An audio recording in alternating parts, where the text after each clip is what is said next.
CBN Campo Grande. Oferecimento Unimed Campo Grande. Cuidar de você. Esse é o plano. Unigran Capital. Parceira em todos os momentos. Venha para melhor. Unigran e Saraiva de Resende. Conheça em Campo Grande a construtora acima das expectativas.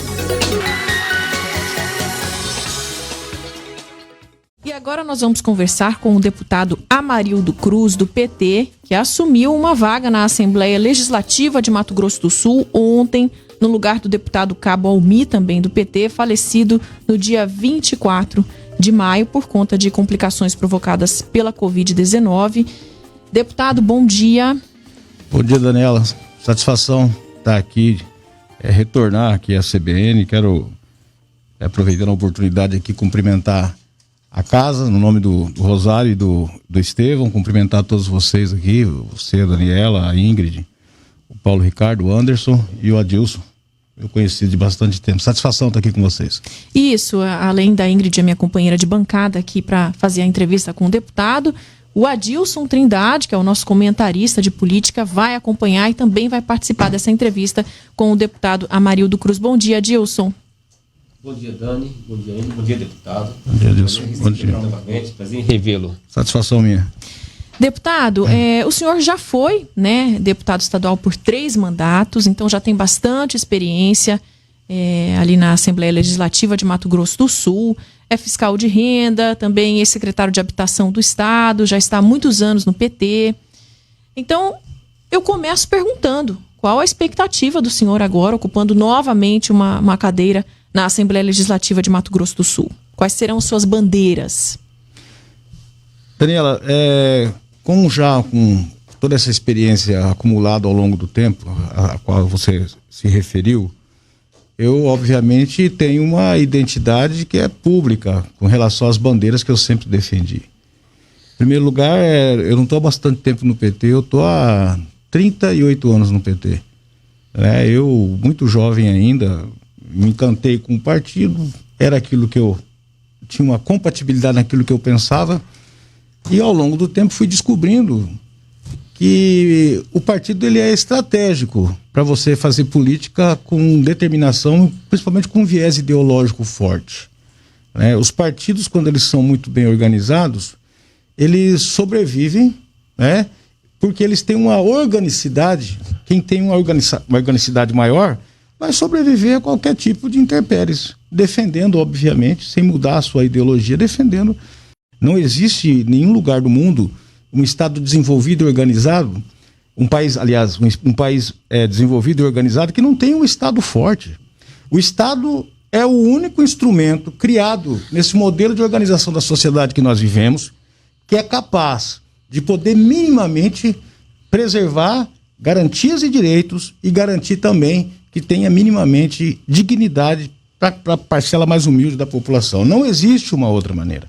Tenho convencimento próprio disso e nós temos provas disso, nas experiências de democracia mais avançadas no mundo, nos países mais ricos, mais avançados, onde existe mais distribuição de renda melhor e menos desigualdade, consequentemente. E em todos eles o papel do Estado é fundamental, é estratégico. Então são essas coisas que eu acredito, que eu defendo e que obviamente eu estou voltando para a Assembleia e defendendo essas mesmas bandeiras, porque principalmente nesse momento que nós estamos vivendo, elas se fortalecem cada vez mais dentro de mim, nas minhas convicções, até por tudo que nós estamos vendo acontecer no nosso país. Deputado, bom dia. Em relação à Assembleia Legislativa, em meio a esse cenário que a gente vê da pandemia aqui em Mato Grosso do Sul, essa busca por fortalecer a economia aqui no estado, o senhor acredita que os projetos que estão em pauta nesse momento na Assembleia Legislativa são os projetos que realmente deveriam estar em pauta? São projetos que realmente são importantes para a população? Olha, os projetos que tramitam na Assembleia, de uma maneira geral, eu sempre fui crítico, assim, uma coisa é os projetos que têm destaque, aqueles que são importantes, que têm um impacto direto na vida das pessoas, que são essenciais, fundamentais. E eu sempre busquei trabalhar nos meus projetos nessa vacância, aí onde tinha um determinado assunto ou uma determinada ação que o Estado precisa fazer, que não estava sendo iniciativa de nenhum dos poderes e, consequentemente, não tinha projeto tramitando nesse sentido na Assembleia, eu sempre procurei, obviamente, observando a legalidade, a constitucionalidade do projeto, apresentar esses projetos dentro da Assembleia, porque também não é todo projeto que um deputado pode apresentar. Tem projetos que são de exclusividade do Legislativo, do Judiciário, coisa desse tipo. Isso, de uma maneira geral, significa o seguinte: nós temos projetos extremamente importantes, relevantes em todas as áreas. Por exemplo, na saúde, hoje, nós temos projetos importantes tramitando. Nós temos projetos tramitando que tem relação, por exemplo, com a administração pública, com servidores públicos, com salário de servidores. Tem uma série de projetos tramitando nesse sentido. Mas você tem também uma série de outros procedimentos, instrumentos do processo legislativo que não tem aquela urgência, aquela importância toda. Eu acho que uma mudança que tem que se fazer no legislativo, sempre propus isso, é que você tenha prioridades nos debates, nas ações legislativas. Ou seja, por exemplo, hoje, o que nós temos de mais importante? Hoje nós estamos vivendo uma pandemia, você tem quase 470 mil pessoas mortas no país, Mato Grosso do Sul também com números alarmantes. Nós temos que concentrar, numa escala de prioridade, nossos esforços nisso. Saúde, manter o desenvolvimento, porque é fundamental que as pessoas continuem trabalhando, porque tem que sobreviver da mesma forma. E daí por diante, consequentemente, vai numa escala de prioridade. No legislativo, o ritmo não é bem esse.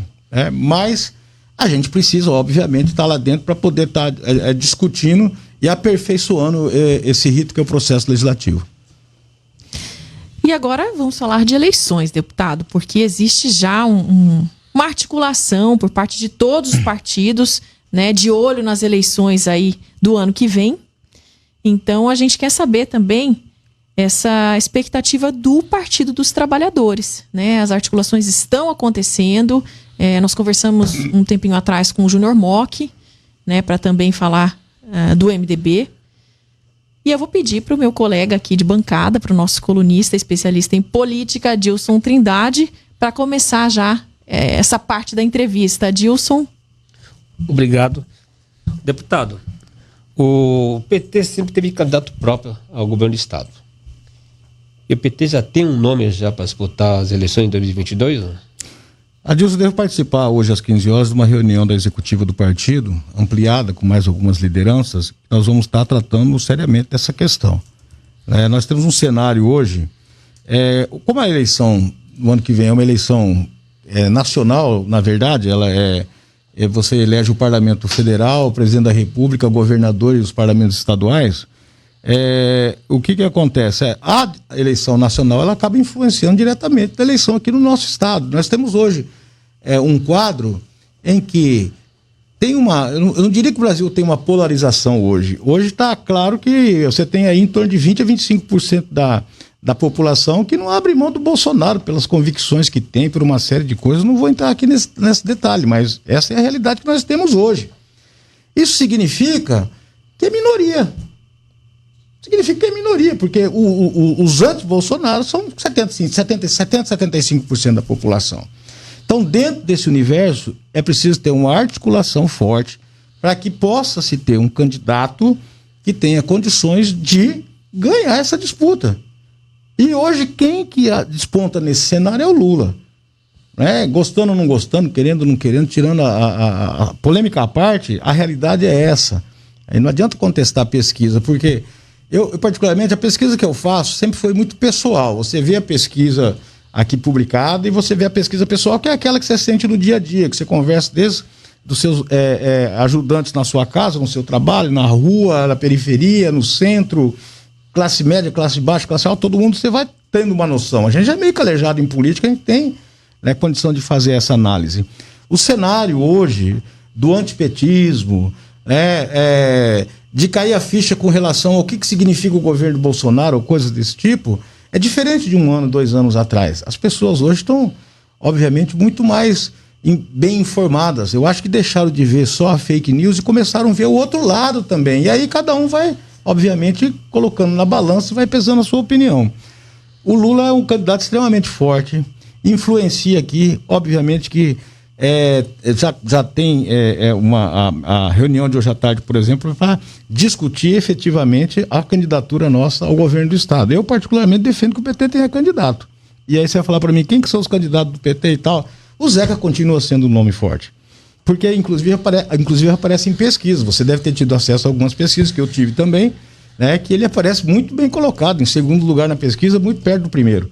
Então, tem aí um rescaldo, tem um lastro político-eleitoral que nos cacifa novamente a fazer uma grande disputa para ganhar novamente o governo do Estado. É possível? Lógico que é possível. É um cenário que, nacionalmente, por exemplo, essa situação do Lula, como nós conversávamos agora há pouco, o Lula há 2 anos e pouco, 3 anos atrás, estava preso, né? Hoje é o mais forte dos candidatos a presidente da República. Então, na política tem muito disso.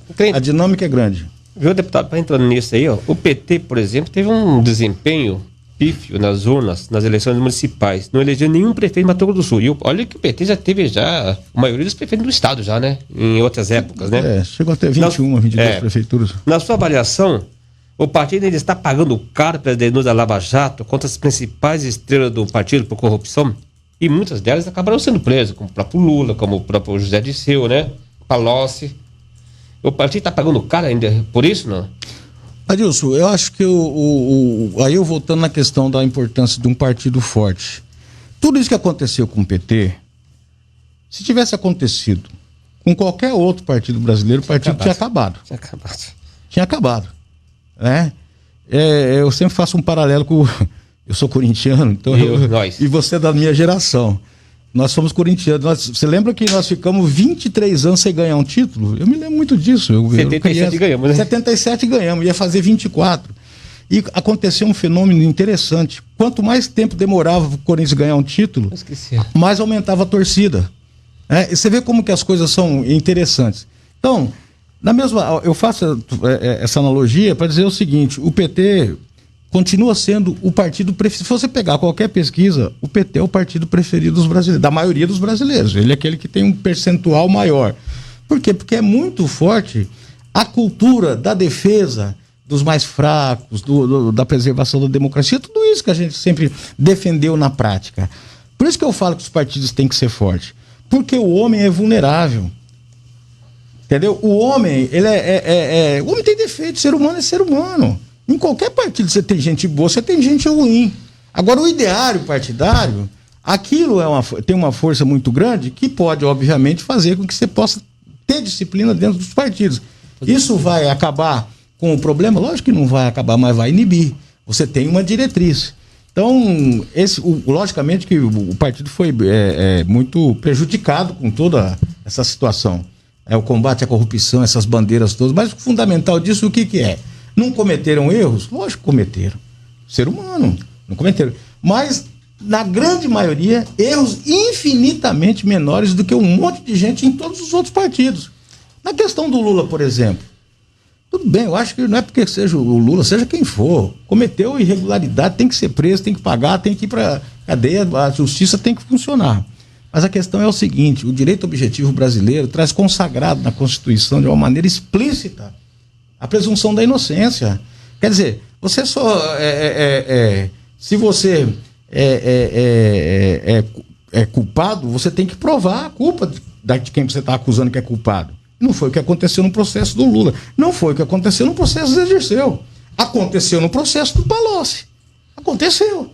Tanto que foi preso, devolveu o dinheiro, uma série de coisas, tinha que ficar preso. Não tinha que ter acordo de delação. Ali é um roubo comprovado. Seja o Palocci, seja quem for. Só que a delação dele, né, deputado? A delação dele praticamente não foi mais aceita, né? Não provou nada. Não teve novidade nenhuma. Pois é, a delação dele foi para fazer... da internet, as informações de jornais. Exatamente. Deputado, que é o condenado por receber o apartamento triplex da OAS, né? Que é o famoso triplex.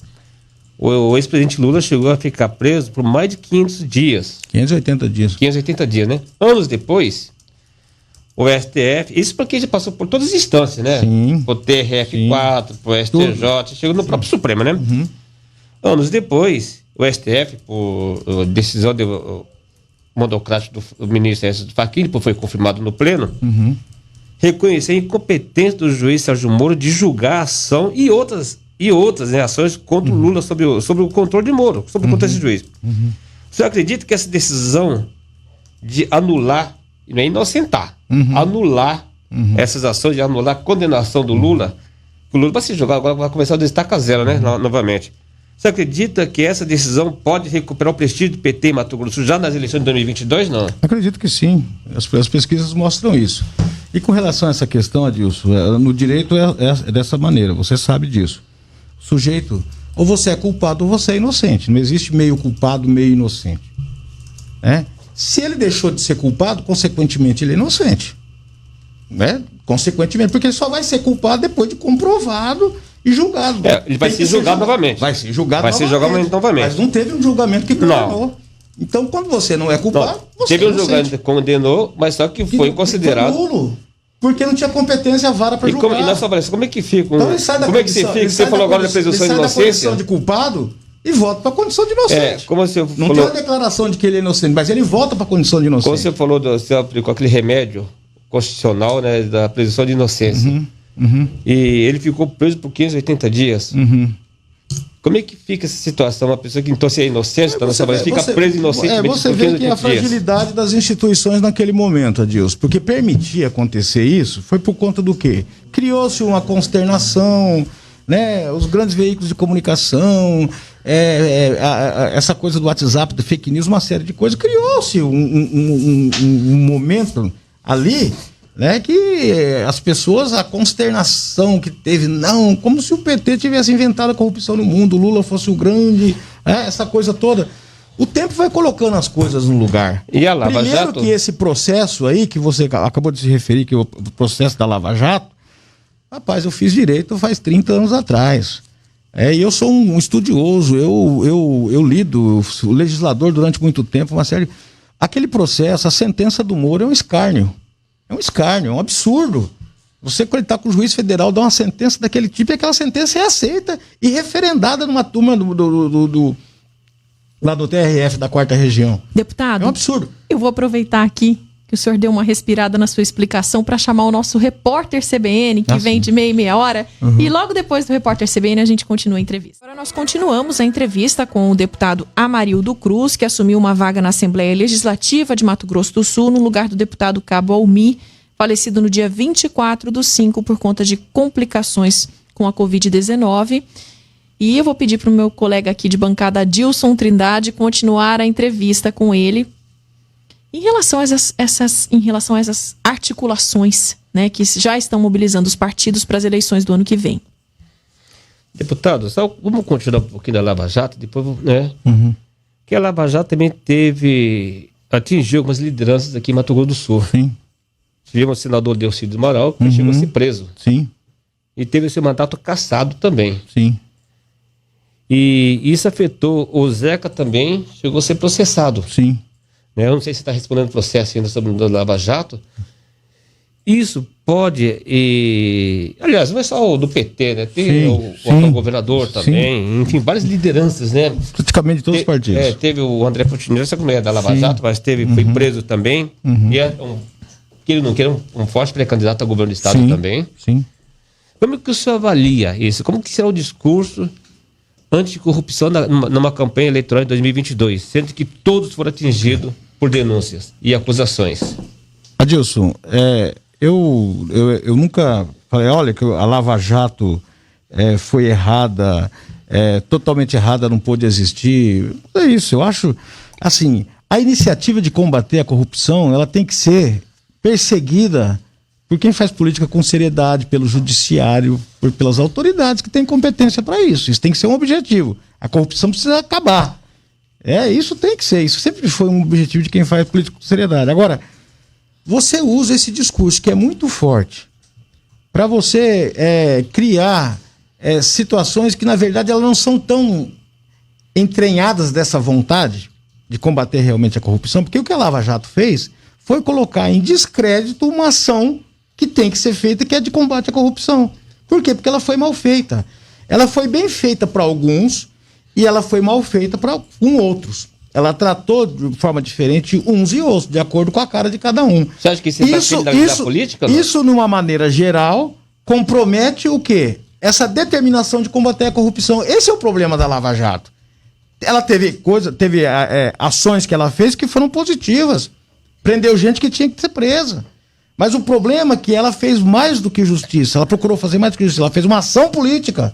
Tanto que o Moro virou ministro depois do governo que ele ajudou a eleger. É uma ação política, e política não se mistura com justiça. Justiça é uma coisa, política é outra. É que a Lava Jato foi, inclusive, criticada por estar criminalizando a política. Sim, né? criminalizando a política não se criminaliza, porque é um erro. Sabe qual que é?